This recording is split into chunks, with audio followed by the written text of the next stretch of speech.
बाकी है बड़ा चिंदी क्वेश्चन है। आपको क्या करना है, z is equal to x plus y दिखाना है।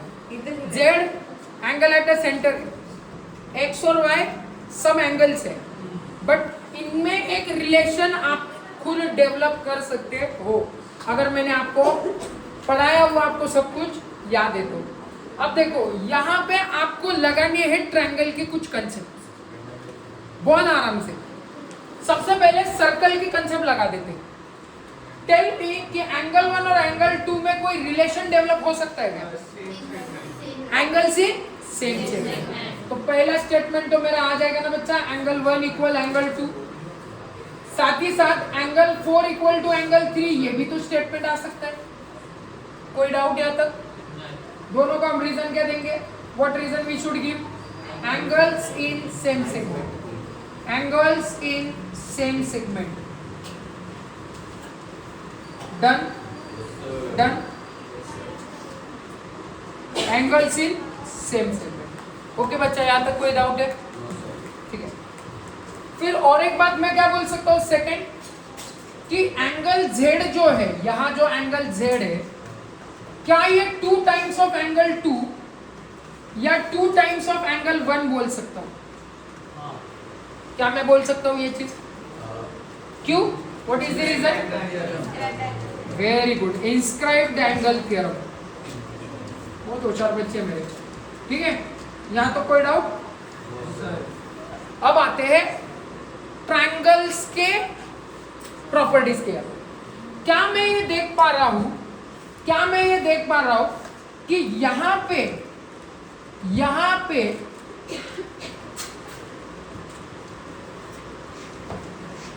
एक्सटीरियर एंगल प्रॉपर्टी अप्लाई हो सकती है? क्या ये हो सकती है? तो क्या मैं यहां पे बोल दूं कि एंगल y की वैल्यू एंगल 2 प्लस एंगल 4 के बराबर होनी चाहिए? क्या मैं ये बोल सकता हूं? कहां अप्लाई किया मैंने? कौन से ट्रायंगल में अप्लाई किया मैंने? In triangle ACP, angle y is equal to angle 2 plus angle 4। What reason I can give? Exterior angle property. Hello hello जाते बच्चा, एक्सटीरियर एंगल, पहली बात क्लियर।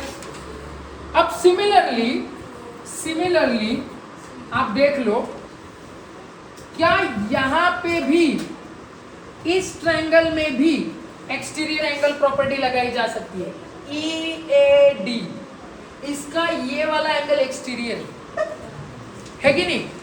तो फिर यहां पे मैं लिख देता हूं इन ट्रायंगल EAD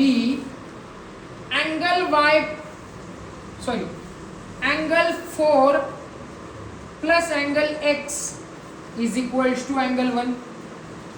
बोल सकते हो क्या बच्चा? कोई डाउट है यहाँ तक? कोई डाउट है? अब इन इक्वेशंस को मैं थोड़ा एक के नीचे एक लिख लेता हूं। Angle y is equal to, ठीक है, angle y is equal to angle 2 plus angle 4, angle 1 is equal to angle x plus angle 4। ठीक है, क्लियर? एकदम अच्छे से क्लियर। इक्वेशन नंबर 1 नाम देते हैं, इक्वेशन नंबर 2 नाम देते हैं। अब मैं क्या करता हूं ना, what I will do, you know, I will do the subtraction of this 2 equations. कर सकता हूं? I will do the subtraction of this 2 equations. Subtracting equation 2 from equation 1। इससे क्या होगा वो आपको आगे जाके पता चलेगा। जब मैं इनको सब्ट्रैक्ट कर रहा हूं, नीचे वाले इक्वेशन के साइन चेंज होंगे कि नहीं होंगे? क्या प्लस एंगल 4 माइनस एंगल 4 कटेगा? क्या मैं इसको यहां लिख सकता हूं? Angle y minus angle 1 is equal to angle 2 minus angle x। अब मैं ये जो माइनस x है इसको इधर लेके आता हूं, और ये जो माइनस एंगल 1 है इसको इधर लेके आता हूं। इससे क्या होगा? माइनस एंगल x उधर जाके प्लस हो जाएगा, और माइनस एंगल 1 इधर जाके क्या होगा? क्या मुझे x प्लस वाई चाहिए था? आ गया? क्या मुझे एंगल Z चाहिए था, अब वो लाना है मुझे, तो आई नो कि एंगल 2 एंगल 1 ये Z के साथ रिलेट करते हैं।